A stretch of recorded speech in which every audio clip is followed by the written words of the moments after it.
Now we will move on to the next activity, that is a measurement of volume of a irregular solid using a Eureka can. So in this activity we have taken a Eureka can and a measuring cylinder. Now take an Eureka can. I have taken a Eureka can. So this is a Eureka can I have shown you in the previous class. Now place the Eureka can on the table with a measuring cylinder under its spout as shown in the figure. So here I have taken a Eureka can with a measuring cylinder. This is called as a spout.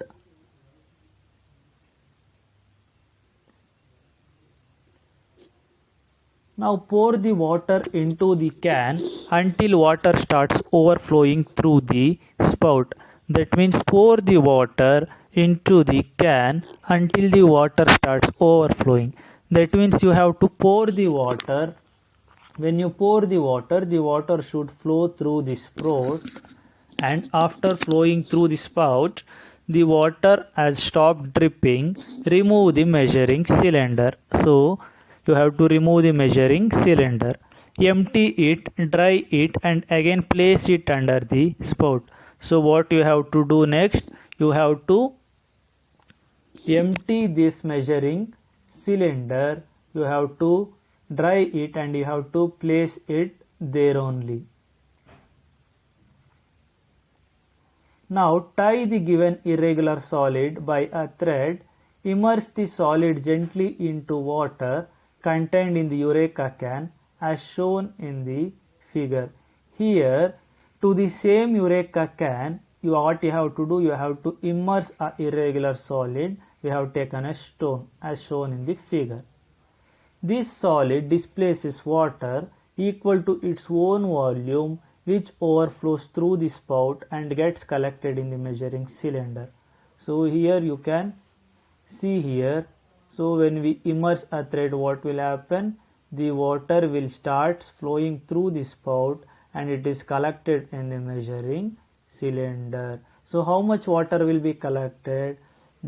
How much volume the stone will be, that much water will be collected in the measuring cylinder.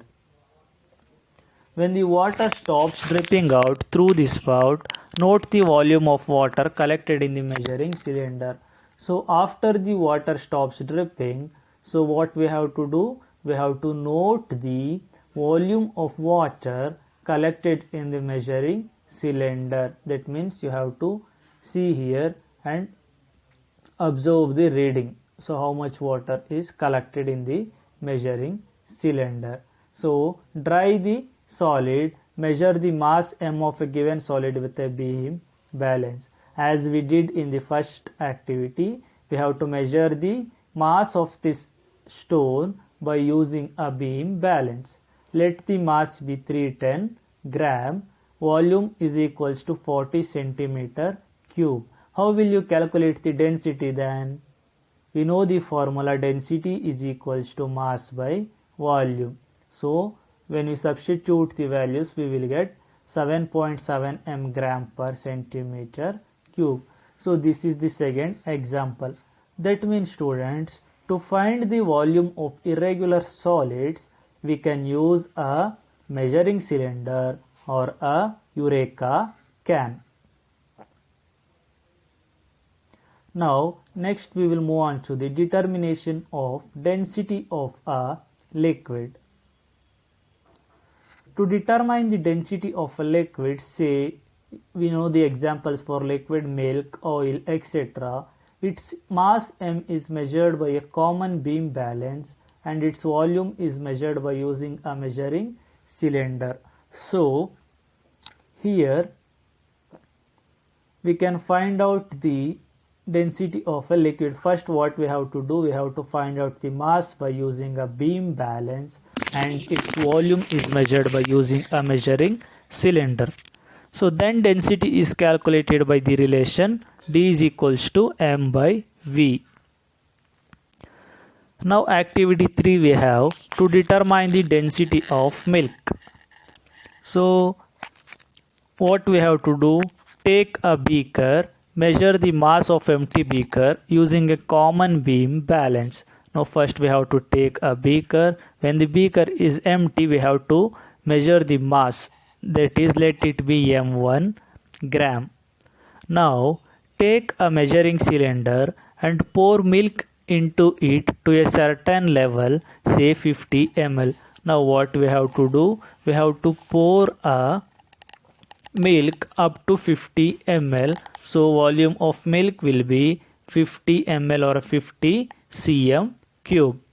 Now transfer the milk into the empty beaker, measure its mass again. Let the mass of beaker with milk be m2 gram. Now what you have to do, pour the 50 ml milk into the empty beaker. Now measure the beaker mass and let it be m2 gram. Then find out the difference, that is m2 minus m1, which gives the mass of the milk. So we have the formula to find out mass of the milk or a liquid, that is m is equals to m2 minus m1 gram.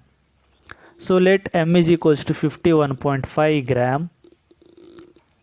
Now calculate the density of the milk using the following formula. So that is mass by volume. This is equals to 51.5 by 50 cm cube. So here you have to find out only one formula, that is m2 minus m1. Mass of the milk is equals to m2 minus m1. This you have to remember in your mind. So then again we are using the density formula. Substituting the values, we got this value. So this is a way to find out the density of a liquid, or here we have taken an example of a milk. Only one thing you have to remember is, first you have to measure the mass of empty beaker. In the next case you have to measure the mass of a beaker by taking a measured volume of a liquid. So this is about other activity.